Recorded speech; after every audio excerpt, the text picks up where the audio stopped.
How was she changed, do you think? I think that she was inspired to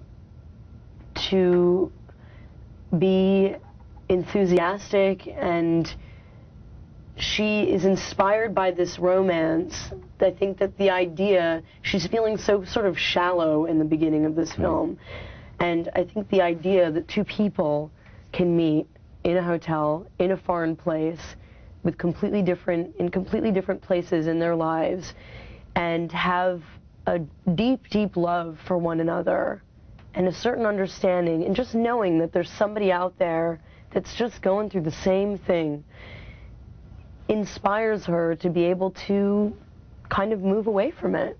And it's very beautiful. Was one more difficult than the other to perform? There's not a lot of dialogue. Not in either one, really. Girl with a Pearl Earring was one of the easiest jobs I've ever had. Because? I mean, it was physically draining, and I was cold, and I was, you know, tired and overworked. But it was so incredibly fulfilling, and just being on the set, being in that lighting, being in those costumes with Colin and, you know, with Tom, and having such an incredible ensemble around me. It just felt every day, I felt like I was coming back with a lot, you know, a full stomach. And being on Lost in Translation, it was so kind of fast and so jerky that I felt very alienated, and it was more difficult for me to cope with being on that production. So I'd say it was more difficult that in some way. This is Girl with a Pearl Earring, in which Vermeer, played by Firth, asked Greet to describe the colors she sees in clouds to him. Here it is.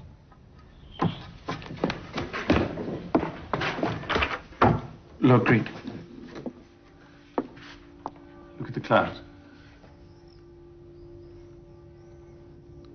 What color are they?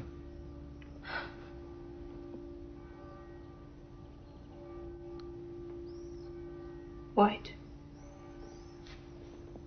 No, not white.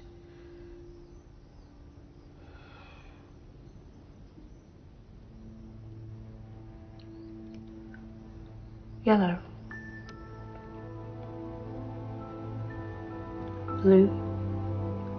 And grey. There are colors on the clouds.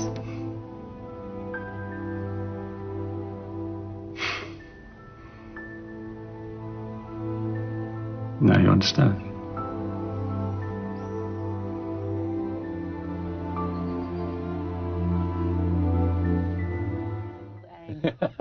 You look like a peeled egg. That's what Colin would say. She looks like a peeled egg. I look like a peeled egg in that, but he's a hairy mongrel in it. He's a hairy mongrel and you're a peeled egg? Yeah. You know, it's a huge comedy doing drama, and people have rarely realized. Yep. How did you get up for this? What did you do? Did you do anything? Or did you go try to get inside of understanding Vermeer and the paintings? And did you read the novel? Did you do what? None of the above. None of the above. You didn't even read the novel? I did not read the novel, But you had the script, so it didn't matter. I had the script. I didn't want the novel. Did you read the script? What script? What are we doing here? Momentary lapse of... but I just... Yeah, I didn't read the book. I don't know. Some actors may have studied it. I didn't want it. It's written in first person. I just didn't want the first person narrative. I thought it would be harmful. And I read it afterwards, which was kind of bizarre because I had it all cast in my mind.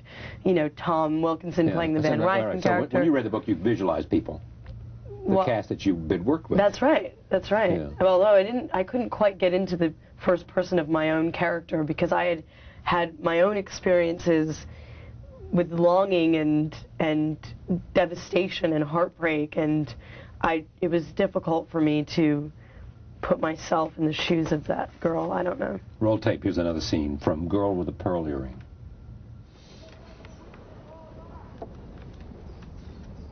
You have very wide eyes. What do they call you? Greet. Greet. Greet. Your master is a fine painter, Greet. Finest in Delft. He's painted me. Perhaps that will be my epitaph.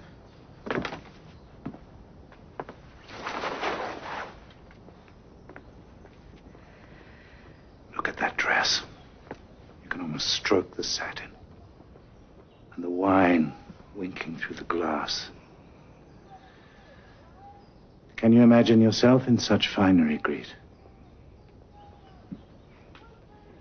She loved it, you know. Lace and satin pressed tight against her plump little bobbies. The silk heavy on her thighs. The gentleman watching. My God, she was happy. Now, why is he obsessed with her? Oh. Other than the obvious. He's so off. I think it is the obvious. Exactly that.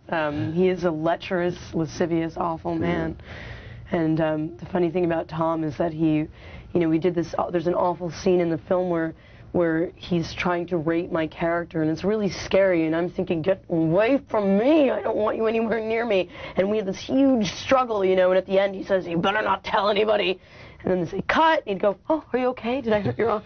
Tom, how am I supposed to do another take of this? You can't be nice. Don't be nice to me. Yeah, he's fabulous. Now, these are two stories in which we'll see, lost in translation in a moment, these are two stories. Sophia's been here. Two stories in which there is an older man and a younger woman. Yes. Yes, that is Did you learn true. anything about relationships between younger men and older women? Yes. Younger women and older men? Yes, I learned that they're quite complicated, and you know, it's funny because for me, I would never, you know, I'm very open-minded, and I would never nix any kind of thing. But I think that in both of these, I found that the characters are in such different places in their lives that it's exactly why neither of them work. You know, I mean, I think if Vermeer had come to Greet and had caressed her, she would say, "Take me, I'm yours," you know. But he doesn't do that. He has a family, and you look at Bill's character, and he's in such a different place and could never taint that relationship. Yeah, they didn't come on as seducers. Yeah, no, if they'd that's come true. on as seducers, it might have been a different thing. Not like Tom Wilkinson. He's more than a seducer.